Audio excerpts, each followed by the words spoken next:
Hello again, gamers. Welcome back to the Board Game Captain. I'm the Captain, and today I'm going to be reviewing and showing you how to play and talking about Shadowgate, the Living Castle. So this game was designed by 317 Games and published by Trick or Treat Studios. Now, for 317 Games, I did find some specific names inside the rule book here, so I did want to give a little bit of credit to the people who actually designed the game. The illustration was from Zojoy, and the game producer was Chris Zeffro. The graphic design was Jody Henning, and the product manager was Andy Van Zant. Okay, so now, before I get too into this, I do want to say I've got a ton of links in the description down below that you can check out at your leisure. There's a link to BoardGameCaptain.com, which is a great hub for all things Board Game Captain. There's also a link to my Teespring store and a link to my Patreon. You can get some great Board Game Captain merch at my Teespring store, t-shirts, mugs, etc. And if you want to support the channel, you can head over to my Patreon. Okay, so I want to give a big thank you to the designers of this game for this copy that they gave me at Gen Con to be able to play and check out and review. So thank you, 317 Games, plural. Now, Shadowgate, the Living Castle is a kind of fantasy horror themed adventure card and board game that is based on a classic Nintendo video game. So comment down below if you played the original Nintendo video game, because I did not. I was not familiar with this one, even though I was growing up in the time period when Nintendo was having its heyday. So I don't remember this particular video game, but the game itself looked really, the board game that is, looked really cool, and I was very interested in checking it out. So first off, the game is listed as 2 to 4 players, as 60 to 90 minutes and ages 14 and up. So I'm going to start with the 2 to 4 players. The game transitions very well based on different player counts. It plays exactly the same at every player count. And it doesn't really get any longer based on different player counts, because you're still looking through the same decks for the right event cards to come up to progress through in the adventure and take on the harder quest cards. Now, the 60 to 90 minutes seems like an underestimate to me, especially for your first few games of this one. Our first game went a few hours. Now, it's not terrible. It's more like, I think that a better estimate would be somewhere around the 2-hour mark. So it's not a terrible estimate, but it is a little bit short. So I would say probably a better estimate would be maybe 1.5 hours to 2.5 hours, 2-hour mark being the average. The ages 14 and up, I'm gonna say yes, unless, again, you've got a child in your house who is very used to playing board games that hit way above their normal age range. Because if that's the case, you know, as long as they're normally playing games that are aimed at 14 and up and don't have a problem, they're going to be okay with this one too. All right, so let's open it up and have a look at all that comes in the box. So now there was a kind of cardboard trough in here, but I just chucked that out because I am not a fan of cardboard trough inserts. I'd really just rather have nothing and just have everything in the box.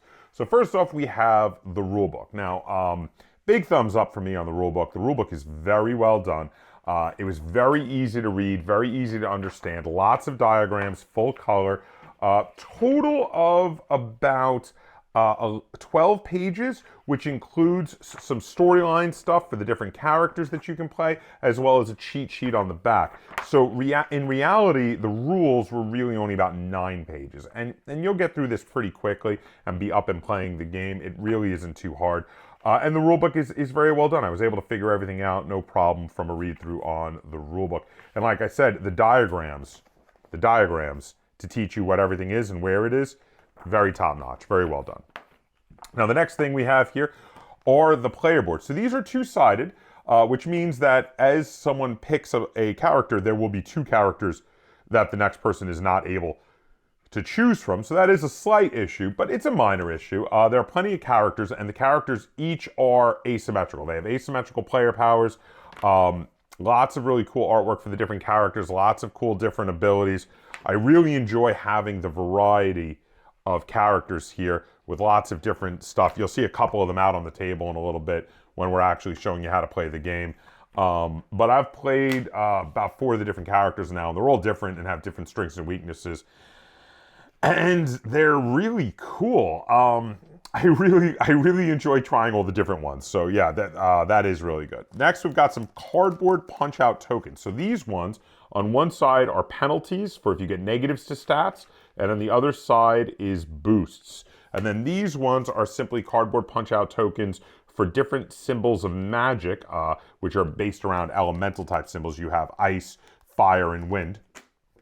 Next, we have some really nice dice, some custom dice. So there are a few different custom dice. This one has the symbols of the different statistics in the game. These ones are black six-sided dice that have ones, twos, and skulls on them. So those are really cool. And then we have another one like that where it's ones, twos, and staves on them. There it is. And then we have a nice chunky wooden, oops, I dropped it there. Chunky wooden torch and some chunky wooden lock tokens. These are nice. These are really cool. I'm a big fan of chunky wooden pieces. Then we've got some more cardboard tokens. These are mostly for the actual characters. They have the character portraits on them. There's one other hexagonal token that's in here that is not for the characters. That's a token for the djinns, because there are different djinn riddles that come up, and there's some where you actually have to use the token. Then we have the cards. Now, the artwork on the cards is very nice, and the explanations of how everything works is very clear. That's the back of a card, and then an example of a front of the card. The artwork is really good. The explanations of everything in the cards is really good, very clear. Let me see if I can get this in focus for you there. Very clear. You'll see some more of the cards out on the table while we are playing, but overall, my basic takeaway from the cards is that I really like them. They're a couple different sizes, so they're kind of like a light linen finish.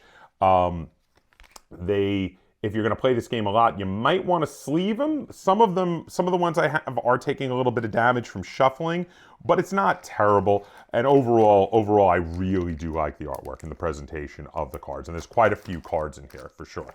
And then finally, the final component we have is the board. Now I'm going to see if I can get this unfolded to show you here. This board is huge. It is a really nice big board. I do like big boards, but mostly it's a placeholder for where everything goes. Because this game feels more like it's a card game on a board, and then you have some trackers on the board for the torch tracker and the health tracker of the bosses. So now, without any further ado, I'm going to take you over to the table. I'm going to show you how this game plays, and then we're going to come back. I'm going to talk about how this game plays and feels, and I'm going to rate it and review it. Okay, so here we are set up to play a game of Shadowgate the Living Castle. Now, the quick version of the setup is that you have to shuffle up a lot of these decks. The Djinn Riddle deck needs to be shuffled up. The death cards are not really needing to be shuffled because they're all the same. We have the staff items, which is a deck of only 3 cards, but you do want to randomize it, so that's got to be shuffled up. We have the puzzle item cards, which need to be shuffled up. The item card deck needs to be shuffled up. The energy cards need to be shuffled up. And the final quest cards need to be shuffled up. And all of those need to be placed on their spaces. You also have to place out the relevant tokens in their correct spaces at the top of the board. And have all of the dice available for play, which we have off camera here to the top of the board. You then have to take out a very specific quest from the quest 1, shuffle up that deck and deal out 4 cards into the quest area at the center of the board, then shuffle that card back in. Then you shuffle up the level 2 quests and the level 3 quests and put the lock tokens on them. Each player has to choose which of the very many characters from this game they are going to play, and in the standard mode, we each take our cheat sheets for our side of the table, which are double-sided and have lots of really great information on them. And we each get 2 free random items, which we put in our inventory. So then point to your inventory on your board over there. Okay, and then we're ready to go. That's basically the short version of the entire setup. Did I miss anything? I don't believe so. Oh, I did. I forgot to say the torch token. We put this nice chunky wooden torch token on the 10th space on the torch track. Now, Lynn, would you like to take the first turn? I'm going to give you the option. Sure. Okay, so Lynn, before you get started on your first turn, why don't you tell us who you are playing as for this game? So I am playing as Fezlin Quickfoot, the Fenling Thief. And what are Fezlin's stats?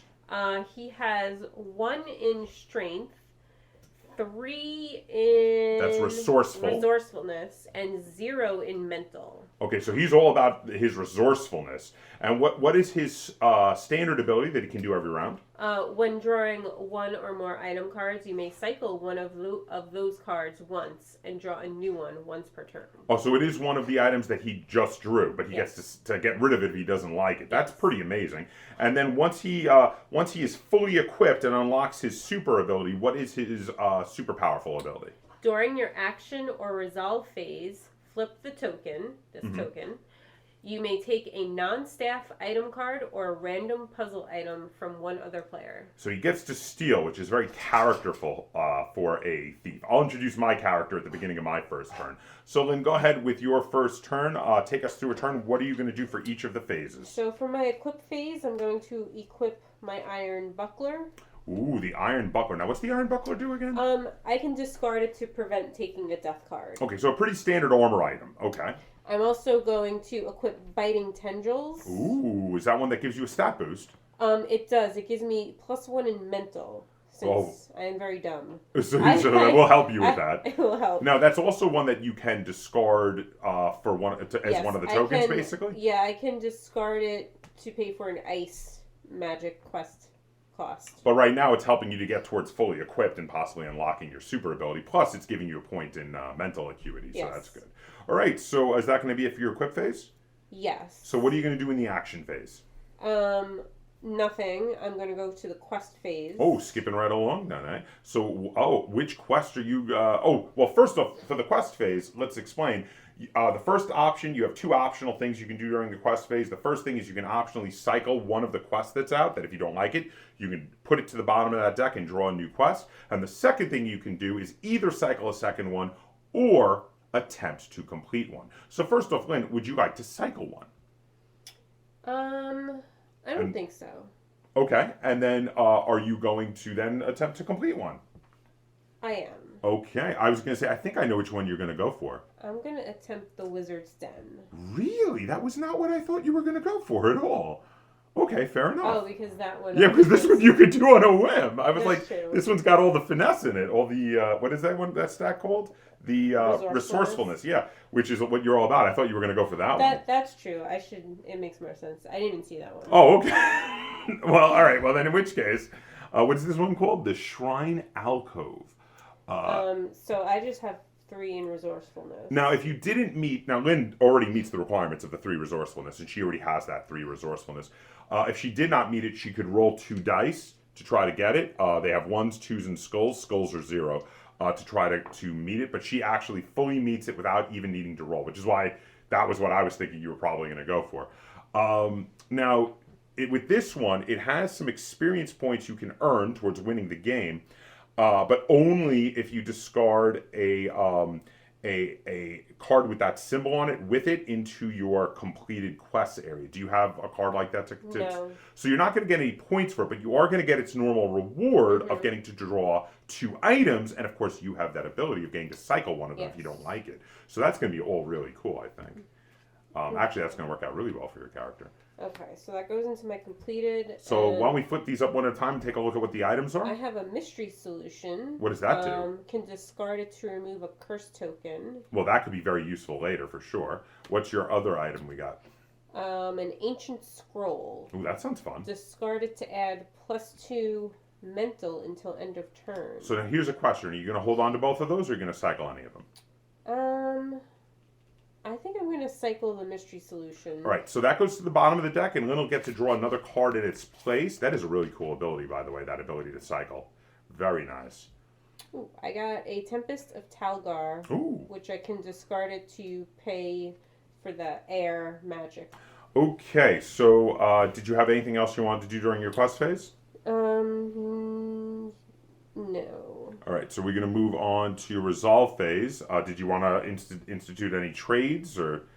No. Okay, so are we just going to move on and refill the yes. With another quest? Yes. All right, so are you all done? Yep. All right, so now it is my turn. I am the second player to go. So to start with, I'm going to equip my Iron Spear. Now, my Iron Spear can be discarded to give me +2 strength for a test. I'm also going to equip my King's Crown. My King's Crown can duplicate the ability of an opponent's relic, but Lynn does not have any relics yet. So right now it's actually just taking up space on my board here. It doesn't actually give me an ability. Okay, now I'm going to start my action phase. In my action phase here, I'm first going to start by introducing my character, which I forgot to do at the very beginning of my turn. My character is Lakmir the Timeless. He is a human wizard. Now, he has 0 strength, he has 1 resourceful, and he has 3 mental abilities, so I am very focused on my mental ability. But I do have a really cool ability where I can swap my mental and my strength stats by discarding a magic item card. And as I can hold 2 magic item cards, I'm obviously going to be getting a lot of magic item cards. This is going to be something I'm going to be able to do later when I need to do some strength-based effects. My one-use ability, what happens once I get fully equipped and I can use once during the entire game, is that I can flip the token back over to take another turn directly after this one. So I can actually take 2 turns in a row, which is also a very useful ability. All right, so to start with, I'm going to go right on into the quest phase, kind of like Lynn did for her first turn, and I'm going to go to the Wizard's Den, because me being a wizard, actually, the Wizard's Den requires a lot of mental acuity, and wizards have a lot of mental acuity, as I do. I can do this again without rolling, just like Lynn did for hers. Now, this one, the cost is the 3 mental. Now, the penalty, if you failed, would have been reducing the torch level by 1, and but I did not fail, obviously. And my reward is to get 1 of the legendary staff pieces, which are super rare magic items, and if you collect all 3, can be put together into making the super powerful magical staff. Now, this particular quest also had a requirement to put a card with it in the completed quest area to get its points, so I'm not going to get the experience points for it, but I am going to get part of the staff. And I got the silver orb. The silver orb gives me +1 to my my resourceful when it is equipped. Now, the thing about the staff items is all 3 of them can be assembled as you get them and only take up 1 space in your inventory, which would be a blue space. So for right now, I'm just going to stick it in my inventory because I can't equip it until the beginning of next round. I'm not looking to do any trades, so I'm just going to refill the active quest here with mirrors and then pass it on to Lynn's turn. But before it goes on to Lynn's turn, as I am the last player, the torch level must go down 1. Now, this will continue to go down, sometimes as the effect of failing missions, but always at the end of each round, though there are items and other effects that can bring it back up, so there are ways to fight against it if you want to. I'll go over why the torch going down is bad later if we don't get to show it during the tutorial. So, Lynn, what are you going to do for your turn? Okay, I'm not gonna swap any equipment. Okay. So I'm going to go to we don't have any riddles, so I'm gonna go to the quest phase. Okay. I'm going to attempt the antechamber. Ooh. I have 1 strength, so I do need to roll. Why don't you roll the dice right here so we can all see them in the big open space there on the board. All right, good luck. You slaughtered it. You absolutely slaughtered it. That was a really powerful roll. Okay. So, I don't have the magic to get the points. But I do get 1 item. And of course you can cycle that if you don't like it, because you have your ability. Let's see what it is. Yorick. Oh, you like Yorick. You've had him before. Yeah, and I do have open relic slots, so I'm going to keep Yorick. Yeah, I was going to say, you've liked Yorick. He's a really cool ability. Why don't you explain how Yorick works to everybody? So you equip him, and he adds +1 to any trait when rolling dice, but then you have to pass him to the player on your left after you use him. So and he just keeps getting passed around the table. We had him come up in a previous game where he literally bounced back and forth between us for almost the entire game until you discarded him to get extra experience points from a quest. That was literally all that did it. So, all right, are you doing anything else, or are you going to refill the quest? I'm going to refill it. Okay. And we have the cavern entrance. Ooh. Okay, so it is my turn here now. Let's see here. You know what? I'm going to swap out because you still don't have a relic. So I'm going to swap out the King's Crown for the Silver Orb because that gives me +1 to my resourcefulness. And I feel like that is a better use of my equipment slot right now. So I'm going to remove the King's Crown, and then I think I'm going to move right on into trying to complete one of these quests here. Actually, first, before attempting one of these quests, I think I'm going to cycle one. I'm going to get rid of the. Let's see, I'm going to get rid of the mirrors and bring up another one to see if I get some. Oh! I got a event. So we have the Talamar's Intimidation.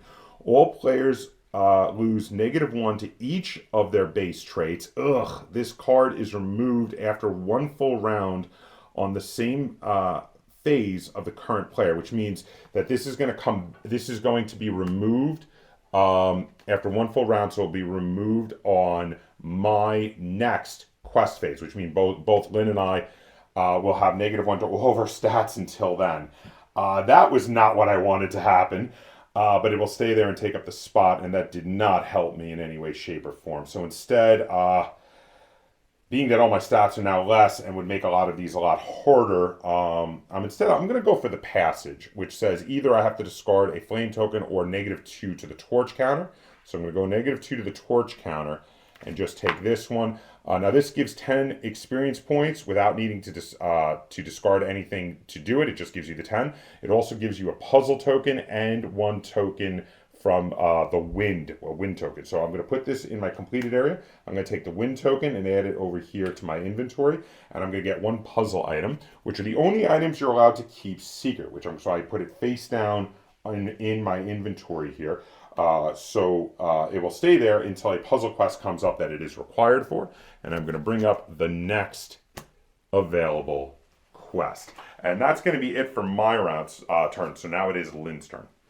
But of course, again, I have to remove the torch down one, which Lynn has just reminded me I keep forgetting to do. Thank you, Lynn, for reminding me to move the torch down one. It is your turn. So in my equip phase, I'm going to equip Yorick. You are almost fully equipped. Do you have any other relics? No. Oh, okay. Well, you're only one away from being fully equipped and unlocking your grand ability. I want to cycle the crypt. Okay, it is a hard one to do right now with the -1 we have to all our stats for sure. So let's see what comes up in its place. Footbridges. Okay. That is only easy if you have the wind. I have the wind. I can actually do that one. I'm going to do Fire Drake Pass because I can just discard Biting Tendrils to pay for it. Okay. And then I'll get a puzzle piece and a fire token. All right. So here's your fire token. And then go ahead and take your puzzle item. Of course, that stays a secret. All right. And then are you doing anything else, or are you just going to replace the active quest? That's all I'm doing. Okay. Ooh, a puzzle quest. Which one is that? It's for the rune scribed gear. Okay, and as the lever puzzle, yes. So you need the rune scribed gear is as a puzzle item. Lynn and I each have a puzzle item. Who knows if we might have the rune scribed gear? We'll see. But yeah, so then it is going to be my turn. Now let me just check this. Does this get discarded at the beginning of the phase or the end of the phase? Let's see. It just says on the round, so I'm going to assume the beginning. So I'm going to discard it here and then just immediately replace it with a new one. Oh, it's another event. It is the Cavern Stair. Remove the lock token from the top of the quest level 2 deck. Reveal a Jin Riddle card and keep it in play. Any player may solve it, and the current player replaces this event with a new quest immediately. So we're going to discard that. You know what? I'm going to pull up a level 2 quest. I just want to get a level 2 quest out there to show. So that is a significantly harder quest. Requires, you're going to actually be able to do that one pretty easy. I'd have a harder time with that one, mind you. But yeah, so that pulls up the drawbridge there. But you know what I'm going to do is, so that's all before I even cycled anything. I'm thinking I might, you know what, I'm going to cycle the lever puzzle. Let's get rid of that. And I'm going to pull up another level 1 quest for that. I could have pulled up another level 2, but I decided on a level 1. And you know what? It was a good level 1 because it's one I can beat on a whim, which I do like that. So I'm going to go, let's see here. Should I go for that one? Yeah, you know what? I am. I'm going to go for that one. I'm going to go after the Frozen Cellar. Now, I don't have something to discard to get its bonus victory points, but I do get to beat it without even rolling. And it gives me both a ice token and a free item, which is good. I want some more free items. So I'm going to take my ice token from there, and I'm going to take a free item, which I get the Black Axe, which is a really cool item that you can discard to count as any type of equipment for completing quests and such, or getting the bonus points for quests, which is really cool. So then I'm just going to replace the active quest. You know what? I'm going to put up another level 2 quest. Let's see what we got. Oh, it's a puzzle quest. It's the well puzzle. This one requires you having the grappling hook. I am going to be done, and it is Lynn's turn. But again, of course, the torch has to go down when I keep forgetting that, but Lynn keeps reminding me. So, Lynn, it is your turn. Okay, in my equip phase, I'm going to be equipping Tempests of Talgar. Oh, you're almost fully equipped. And then I'm going to attempt to solve the drawbridge. You just need a 1. Yes, I need to roll. Just 1 is all you need, and you've got it, because you already got 3. Dude, you got it. Perfect roll. And then I can discard the iron buckler to get the extra points. Now, point this out. So this shows the armor, which is the symbol on the buckler, but that means not only does she get the 10 points for the drawbridge, she'll put this on top of it to show she's gotten the 10 points from the drawbridge. Being in the completed quest pile, she also gets the 10 points for the iron buckler, which means Lynn is getting a huge amount of points for this action. So that was really well played. And then I get 2 item cards. Of which you can cycle 1 if you don't like it. And you are looking for... Scattered coins. Oh, nice. Scattered coins were pretty good, I remember. Flame of Garung. But you are looking for yellow and blue items, and you didn't pick up either of those, so you may want to cycle one. Scattered coins does. I'm going to cycle scattered coins. Okay, looking for a blue or a yellow, I'm sure. Let's see. Hopefully. What do you got? Another green. Oh. Another magic card. Okay. That's fine. Yeah, and then I'm going to replace... On my turn, I'm not going to change out my equipment at all. I'm just going to go right into the quest portion, and I'm going to go right for the well puzzle, because, luck of the draw, I happen to get the particular puzzle item, the grappling hook, which helps me do the well puzzle. Now, the way this works is when you complete it, you get to take both of these and put them in your completed area, which means this is 20 experience points. This is a huge boost for me. Actually, I think equal to the one you just did, right? I think you had 20 also. So I literally just was able to get the same amount of points to answer back Lynn's turn. Lynn had a good turn, then I had a good turn. So now I'm going to replace that with a level 2 quest. Oh, it's another puzzle one. This one is the bookshelf puzzle, and it is looking for the historic tome to complete. All right, but that is going to be it for me. I am not swapping any equipment, so I'm just going to go to the quest phase. Which quest are you going to do? I am going to do the cavern entrance because I don't need to roll for it. That is fair, and that immediately gets you a item that you could possibly cycle. Are you discarding anything to get the points? No, I don't have anything to discard. I just want some items. Okay, so let's see your item. I got the ornate glasses. That's what you need for the Jin's Riddle. Mm-hmm. Now, you can do that immediately because you can do that during the resolve phase. Resolve phase, yes. Yeah. So I'm going to play the ornate glasses to solve the Jin's Riddle. Yes. Well, here you go. Now, I believe you discard the ornate glasses for that, right? Yes. Okay, so those glasses are discarded, and then that goes into your completed pile, which gives you 10 more experience points, yes? Yes, it also has a final quest thing. Oh, what's it do? It says, when the final quest begins, you may look at the top final quest card. You may keep it on top or put it on the bottom of the stack. That is a pretty awesome ability, actually. So now, this is how the game plays. You go around the table, you each take turns, you're trying to complete quests. The torch slowly goes down. There are torch items which allow you to raise it by 3, But once it gets down to the red area, what happens is you start, every time it gets down to the red area, you roll a die, and you get a curse for everyone on the table of that type. So this is a strength type. So Lynn, get me one of the strength curses to show. So this goes to this space here, and now everyone would have -1 to their strength, which would not be really much of a problem for me, but would be a problem for Lynn. But then if it goes to another space, we would re-roll it and would change. Now, that would be terrible, because now that would be a real problem for me, and not so much a problem for Lynn, because, of course, I am very much about the mental ability. Now, this keeps happening until it goes down and goes past the 1 into the skull space, where it goes back up to the 5 and starts over again. Now, like I said, whatever curse is up stays there until another curse replaces it. You keep playing and you keep revealing those events which unlock the next quest deck. The final event in the final quest deck only unlocks the final quest if also all 3 parts of the staff have been collected. Once all 3 parts of the staff are collected and that particular event comes up in the Quest 3 deck, you reveal the final quest, of which there are 3 possibles. And they are all super big bad guys. You have the Reaper, the Behemoth, and the Warlock Lord. When they come up, this curse, if there is one, goes away. The torch goes to the 50 spot on the track, and that is now keeping track of their health. Everyone then has to fight the big bad guy. When the big bad guy comes up, you reveal the top energy card, and it does an effect which is going to mess with how people are able to fight them. Now, as you attack them, you pick which stat to use.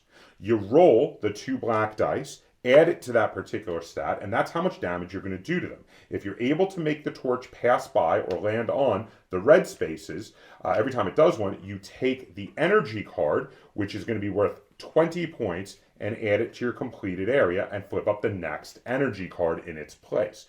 As you do this, it changes the effects that the bad guy is having on you. After every time you attack him, the bad guy attacks you, and you have to roll to defend.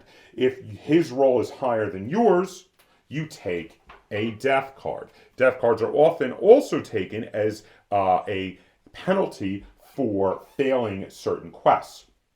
Every death card you have is worth -5 experience points at the end of the game. The person to bring the torch all the way down to the 0 collects the big bad guy you were fighting, who is worth 50 victory points, a huge point swing towards winning the game. Then at the end, you count up your points, and whoever has the most experience points, including those reduced from the death cards you have collected, wins the game of Shadowgate, the Living Castle. If there is a tie, you flip up the next big bad, put him at 50 life, excuse me, not 50 life, put him at 25 life, half life, and you fight another big bad as the tiebreaker. Whoever then is at the most experience points after that would win the game of Shadowgate, the Living Castle. And that's it. That's basically how you play the game. That's all there is to it. So now let's head back over. We're going to talk about how this game plays and feels, and I'm going to rate it and review it. Welcome back. So that was how you play a game of Shadowgate, the Living Castle. So this feels like an adventure game, a dungeon crawler, but done in a different sort of way. Because it's mainly done through cards representing the dungeon crawling out on the table, and you're competing to complete these cards, which are mostly quests, and to get other cards, which are mostly items or quest items, like the puzzle cards or the staff, to try to build together the ultimate staff. And if you get the ultimate staff, I had forgotten to mention during the tutorial portion, you get that blue die, that extra blue die, when attacking the big bad, the big boss, so that you'll have one more die than your opponents for doing extra damage and have a better chance of getting past those important red marks and getting the point cards, the energy cards, and eventually maybe even having a better chance of killing the big bad, which can get you 50 experience points, which are huge. So a lot of it is, it's weird because it feels like this is a semi-cooperative game, but it's not. It feels like it's semi-cooperative because you're not really hurting each other. The interaction through most of the game is pretty minor. It's mostly you do some trading, which is like a cooperative thing. Hey, I'll trade this to you if you'll give me that. It benefits us both. And also, when you're fighting the big bad, it feels like you're all fighting the big bad. But then you get to the end and you're like, oh, and now we count up experience points. So it's actually a fully competitive game masquerading as a semi-cooperative game. And I think it actually really works in this case. Though that sort of thing doesn't always really work. But in this case, it feels like it does. And let me explain why. So my thought on Shadowgate: The Living Castle is that it's one of those games that as you're playing it, everybody has fun, everybody's enjoying themselves. Nobody is feeling like, generally speaking, like they've gotten completely dumped on. There are occasional times where there's effects where something one player does may do a little bit of a take that effect, a little bit of a negative to other players. But overall, most of the things that are negative are going to affect everybody. Like when the torch scale goes down far enough, you start getting those negative effects that affect all players. So overall, it feels like you're all in it together. And then at the end, you just count up points and see who won the most. Because you all defeated the big bad guy. And then, it's who won the best, who got the most experience points, who completed the most quests while sacrificing the right items to get bonus experience points, and who got the most energy cards, and who got the most of the puzzle quests done, as well as who got, who killed the big bad. And you're going to add that all together. And also who got the least of the death cards, because each death card is -5 experience points, and whoever has the most is going to be the winner. So it is actually, like I said, it's strictly a competitive game, though it doesn't feel like it, and I like that about it. Now the game itself it's got some randomness, there is some dice rolling, but as you saw, you can mitigate that with cards and effects that can boost up your stats. A lot of times you'll go to try to complete a quest where you're like, oh, this is a game and I don't even need to roll. Or if I do need to roll, I just need a 1. And a 1 is very likely to happen on 2 of those dice. So you're almost guaranteed to win it. And if you play it safe, if you don't want to take big risks, most of the quests can be completed in that manner. Well, some later quests start to get really high numbers, like I've seen as high as 6s. And in those cases, those can be a little harder to get that high, and that you may need a little bit more luck. There's also some quests that require other things. Like there's a quest that says you roll 2 dice, and if either of them come up a skull, you fail. That one's a bit harder. That's a bit of one of the higher level quests that's a little tougher to beat. But generally speaking, most of them, there are ways to mitigate it and ways to mitigate the randomness. Plenty of items around that give you boosts to stats or give you an extra die. I found items that give you a 3rd black die to roll. And then if you got that 3rd black die and you got the full staff together, when fighting the big boss, you'll have 4 dice to roll, which can be crazy. It can actually get you some really high numbers. You can actually pass by multiple of those red spaces on his hit point track in a row and collect multiple of those energy cards. The second one of which would not even come up and ever have its effect out. You just get it and get the experience points for it. So yeah, there's a lot of cool stuff in here. It plays really fun. It's very enjoyable. Is it anything that's like blowing my gaming mind? Maybe not, but is it also just something that is really quite good? Is it something that's really quite enjoyable? And absolutely had a blast playing this one. Really love the theme. It feels like a good horror fantasy theme, very enjoyable, and it feels very thematic. The gameplay matches the theme very well. I like this game a lot. I would definitely play it more.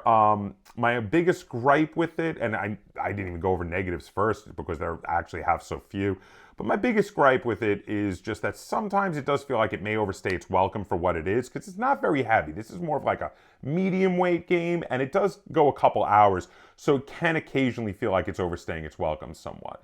But that said, I would say more often than not, it doesn't feel that way, and it is quite a fun game. So I'm going to give Shadowgate: The Living Castle 7.5 stars out of 10 because I thoroughly enjoy this game, and I do recommend it to you if you think that this is the type of game that you would enjoy. I do recommend trying it. If you're a fan of adventure games or dungeon crawler games, but maybe you want to try it a little bit different, something a little more done in kind of an abstract card and dice sort of way rather than actually moving miniatures around in a dungeon, this could definitely be the game for you, and I would definitely recommend it.